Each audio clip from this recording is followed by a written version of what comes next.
Alright guys, we're back more NieR. Continuing on. Really just trying to rush through the game, really.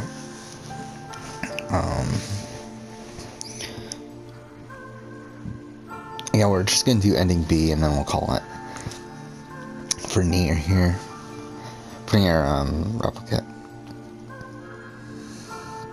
Also we're gonna play Automata immediately afterwards, which should be interesting.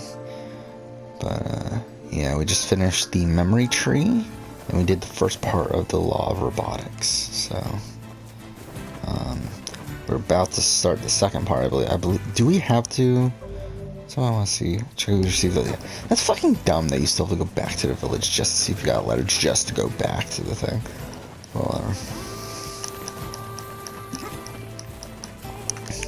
did I? Okay, I'm still full on that. All right.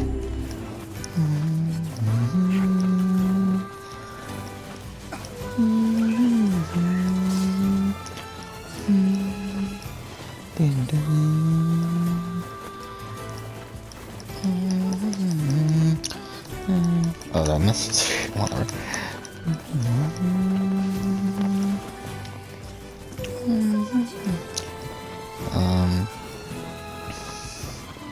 Yeah, overall, I really like NieR Replicant. Like I would say that like I probably do like Automata more. Though I do think there are different things that this game like. I do feel like this game feels more focused, and is a more focused experience than Automata. Then yeah, we'll see. We'll see how I feel after replaying. To be honest, I don't remember much of Automata at this point.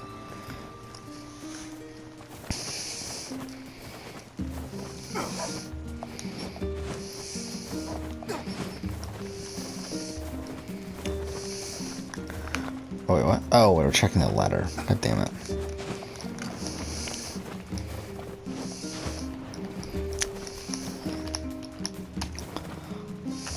You have a letter at wood.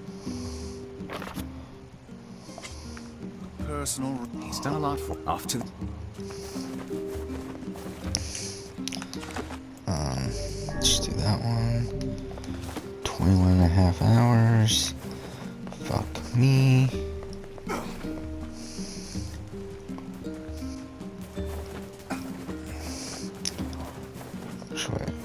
I think when we fast travel, we get put right in front of it, right?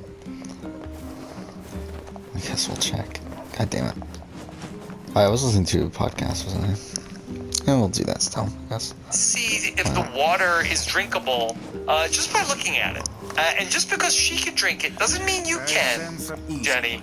Whoa. Yeah, she's just built different, and that's okay. So I ended up Yeah. work on me and my There's nothing wrong with that. So it's just like she can, you know, run a marathon and be fine, and the next Just person because doesn't. she and can run a marathon doesn't Yeah. mean you should. Yeah, and that's okay. Yeah, yeah. We're not all built like Debbie. When she personally trains people, Yeah, right. you know, just Yeah. don't do things just because Debbie does them, which is very true for many things. So you know, she arrives fully formed in the season. Like, but yeah, Debbie has no arc. I mean, Debbie has a lot of moments, but like, is there a start, a middle, and a finish? Potentially not. I think for me, my favorite Debbie arc or moment is when Debbie does not let Liz and Peter have their way. Is that wrong? Changes Okay, I guess the I was narrative wrong. on Brain Beach. I think Yeah. that was my favorite part of Debbie. Well, Was when that happened, when actually she's go there. yelling about Well, Joe needing to move with purpose. Loved all of that. That was Yeah, great stuff. I think that's. We need to be subversive. We need to implant counterintelligence. We need to move with a purpose, Joe. We gotta do it We need to now. do it now. Yeah. Ah, shit. The Debbie and Okay. Joe alliance voting block, that was also very fun, Jenny.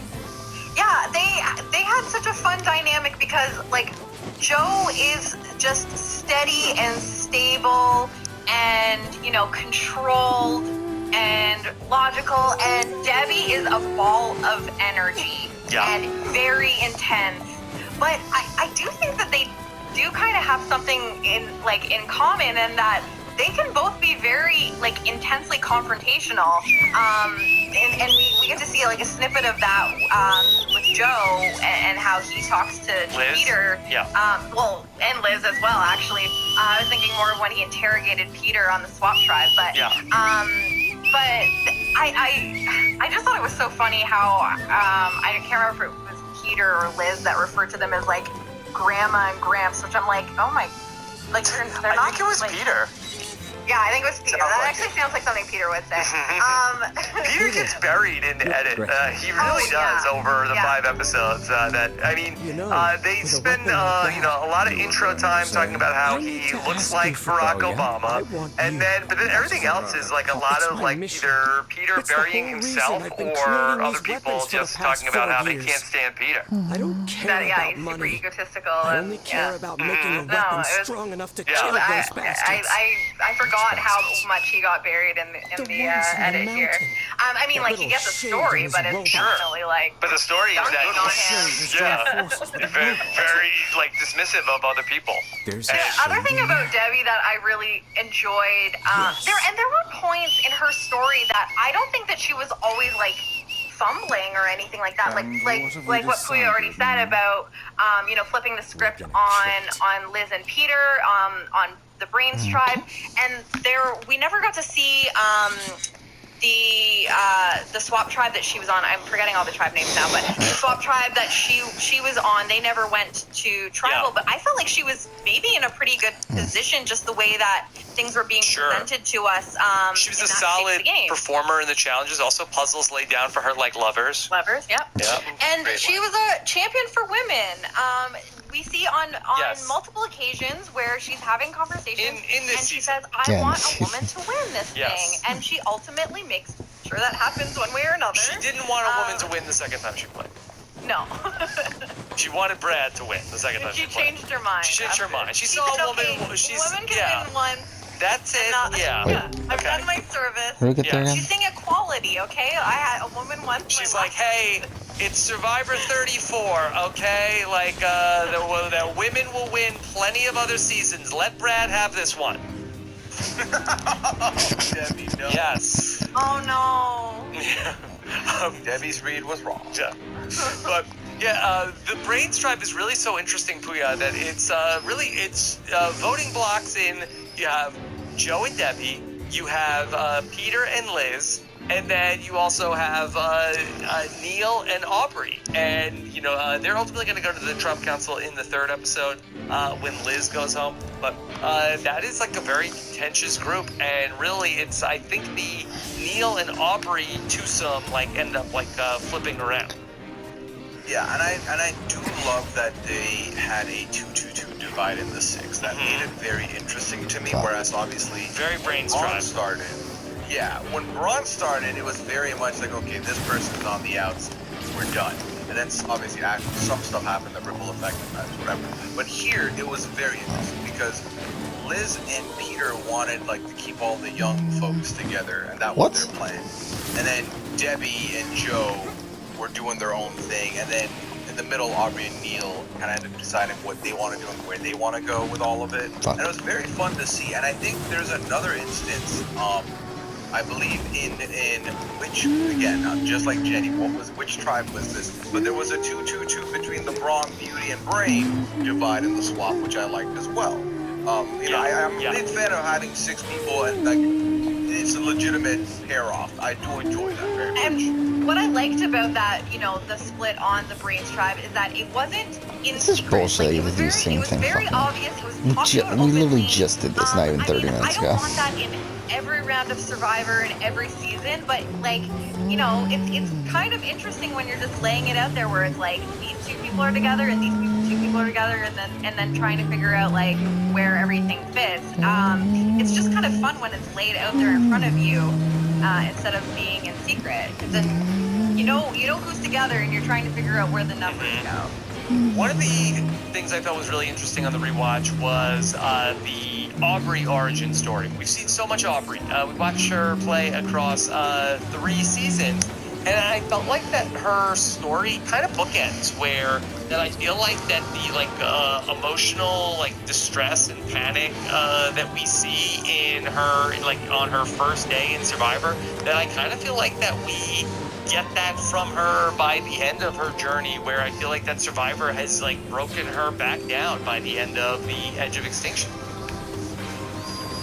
It's a very good way to put it and look at it. Yeah, it kind of does bookend each other when you think about the start and then the finish, and then with the game changers in the middle, where like it's like peak. Yeah, no, I definitely see that. And just the isolating feeling, because I think that she felt like super isolated at the beginning, just because, you know, this is a new experience that she was thrust into, physically, you know, beaten down because of the nature of the season, and you know, you have to acclimate to what, you know what I mean, like those first couple of days I think are really, really hard, because your body isn't prepared to starve. It's not prepared to be in this extreme heat.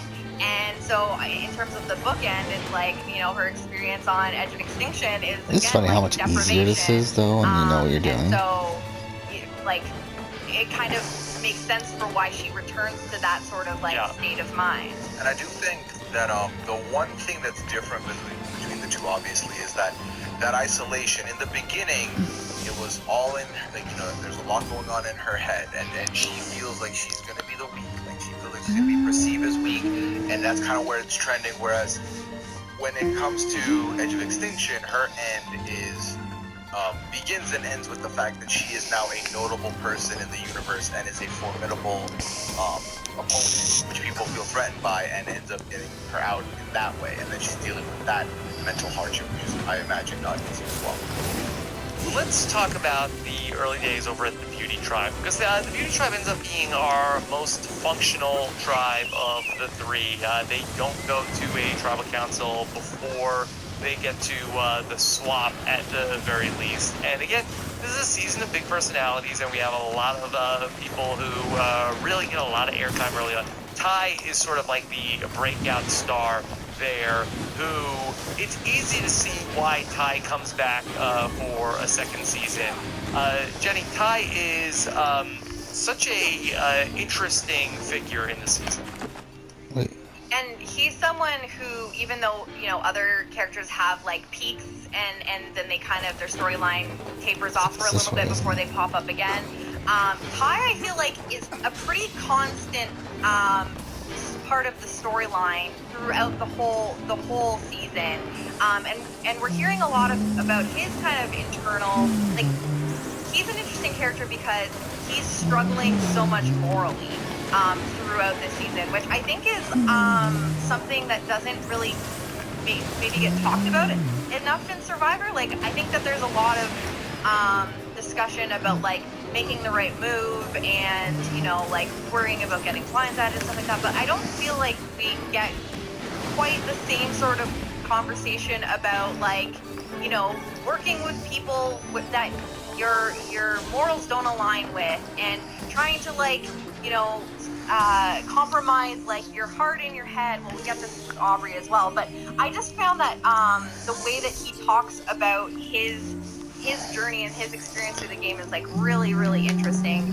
And, you know, like, he pins it up at the end with, like, his like, metaphor in the final tribal council. But he's just, like, such a fun presence. Like, you know, at the beginning, he's like, why am I on the Beauty Tribe? Like, I'm bald, and he's like, well, maybe it's internal beauty, and it's like, I really feel like, not to be too corny, but, like, it's really true. Like, he is, like, such a beautiful human, and you know, the storyline of like how, like, him and Mark the Chicken, oh my god, like, Mark the Chicken, so much Mark the Chicken, like, so much. And I don't know, I just think that, like, aside from, like, people's opinions of him and how he was maybe not you know, fully confident in himself and flipping back and forth and not always sure about what he was doing, a little bit all over the place with the strategy, like, not a single person walks away from that season with a bad thing to say about Ty.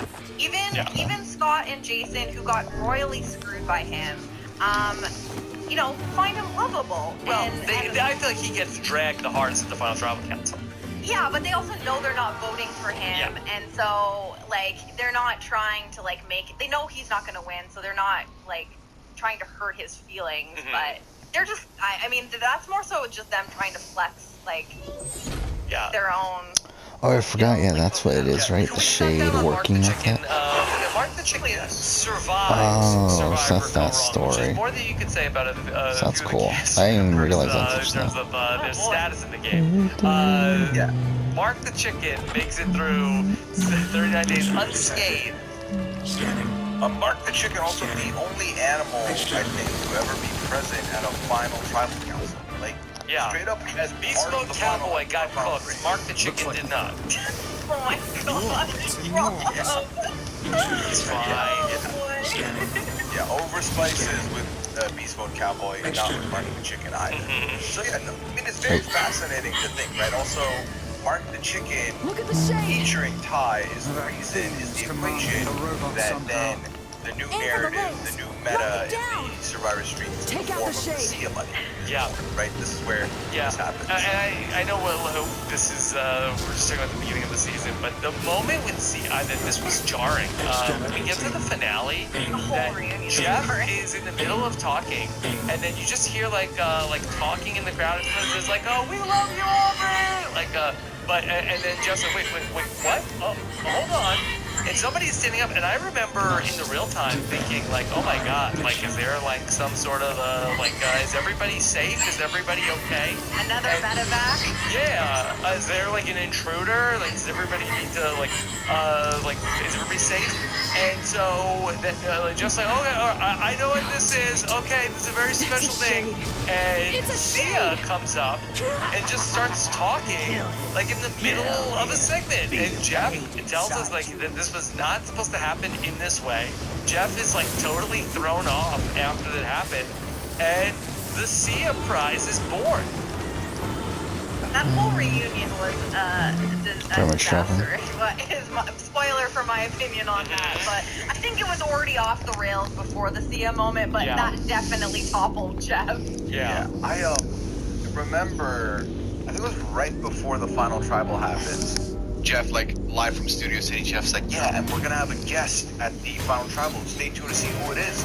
I don't know. And it was Mark the Chicken. Yeah. Mark the Chicken. He had overhyped it. I'm like, wait, who's the special guest? I'm trying to remember. If I hadn't remembered him saying that, I would have known, because not like he said it at the final tribal. And also, Mark the Chicken is a guest here tonight. Like, that wasn't said. So, it was definitely a very interesting segue from him. Then, Mark the Chicken, again, survived, makes it through the whole thing, to the point where I love seeing the little scenes from Mark the Chicken jumping, eating the grub, and kind of messing about. They really, the chicken really should have been a game changer. Yeah. I love how, Ty lets him go at the final tribal council. It's like, yeah, I'm not bringing this chicken back to America with me.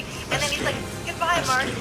Go along. And then he just kind of marches and stands there. It's like he's not leaving on command. He's like, I've just been hanging out near you for the last 40 days. Like, what am I supposed to be doing? Ty needed to get like a rock and be like, get out of here, you! You never come back. You're a stupid chicken. I hate you. And Mark the Chicken turns back with a tear. Where do you think you're going? Ty going dark again. Jeff said, unless you have a way to bring Mark to the United States, this is where you say goodbye. Yes, you could have technically got documentation for Mark, but at what cost? Would it have been worth it? If you knew the Sia money was coming, you would have brought Mark home. Yeah. I think it's a lot of paperwork to bring a chicken into the United States. Random chicken from Cambodia. On a plane? Yeah. a lot of paperwork. But anyway, so scene from Mark. Yeah. All right. So the early days of the Beauty Tribe, it's been a lot of the bromance between Beast Mode Cowboy and Ty. We have had at this point, we have never seen on the countdown yet. Hayden Moss would be the first player from Big Brother to make the crossover. Natalie Anderson has played by this point, and we'll talk about her on Monday from The Amazing Race. And so CBS is trying to catch lightning in a bottle again. I forgot we fucking kill the shit. Caleb, what's his name? Reynolds? Yeah. Caleb, Beast Mode Cowboy Reynolds, who, this was a very curious selection at the time. Yeah, I think ultimately, I remember just at the time. in my head. If I think about it in post with my unbiased glasses, you know, BB16 was one of the seasons that CBS liked a lot. It makes sense that they brought forward in his address. I mean, Beast Mode Cowboy goes out of its way for like 3 episodes. Alright, guys. Alright, last episode uploaded. That he's on in confessional to be like, I'm an outdoorsman, so the outdoors side of things really makes sense to me, and that's why I'm here. So they really touted him as like the outdoorsman cowboy who's going to prevail here. But and like I guess, you know, in a way he was somewhat entertaining in moments in the later part of the BB16 season. Not to me, but you know, they had him filming doing karate moves and yeah, if you only watched the highlight reel, yeah. Yeah, if you forget any interaction he had with Amber, your life would be fine. Yeah. I believe he's engaged during this season. You killed my family. Because they talk about it at the reunion that he's married by that point. And I believe Ty attended his wedding. Yes. So that's, you know, maybe explains some of the stuff you wouldn't get with Amber over the whole set. Yeah, I mean, when was this in time related to BB16? So, it must, you know, it filmed so early. So they filmed Survivor Second Chance in the fall of 2015, so it was filmed in the spring of 2015, and so Big Brother 16 was, I guess, the summer of 2014. Okay, so yeah, it was just leave it to me. I guess they just leave it all all to me. And said, you know, let's do something else with this guy. He's an army vet, and we're doing this great team again. Look, we get it, okay? He could be a Braun, but you know what? We really got to get Alicia on the Braun because we need another woman over there. So, Caleb, you can be on the beauty tribe. You know, Michelle doesn't get a lot of screen time in the pre-swap of the pre-merge, but I did think that one of the things that she gets in the premiere episode is that we get a little clip of like how observant she is, and we see the women talking, and we get a clip of Michelle saying like, "Oh, that guy Nick, I noticed he shaves all his body hair. That he must be a model." Very observant from Michelle. Yeah, she's very quick to notice and then connect the dots. Pick up on little details. That's why she's so good at puzzles. Robotics. She's got high attention to Detail-oriented. detail, yeah. A profiler. So, yeah, I loved it. I love that very much. I mean, that you know, that level of observance you want. that took 9 minutes. Sometimes you pick up details that don't matter. Sometimes you pick up details How's that that make Yeah. sense? And then the hot mess tribe of the pre-swap of Brains versus Brawn versus Beauty really ends up being the Brawn tribe, which a lot of unforced I'm hoping it doesn't errors, force us a to lot do of the conflict going on. wreck ship Scott section. and Jason arrive fully formed like in the kinda season, unnecessary. and just they meet each other and are instantly best friends. They do not care for Alicia in the group. That was not a happy relationship, but then somehow they vote out two people before they get to voting out Alicia. Somehow. Somehow. For what?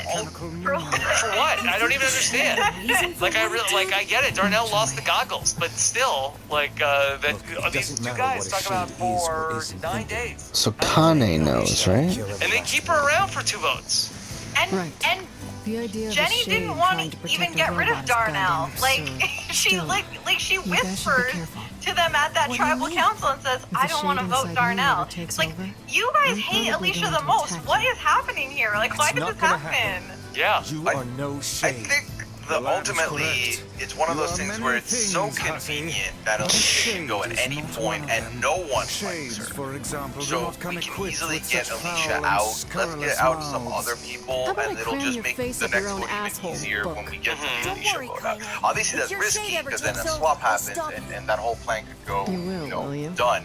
But that is why. But I feel like, ultimately when we look into the first 2 booths, they really kind of sprung out of nowhere because both those episodes were good because they really made you think from the beginning of the episodes that Alicia's gone. Alicia's the first one gone. It makes no other sense for anyone else. And then mid-episode, end of episode, things switch on their head and Alicia's still there by the end of the 4th episode somehow.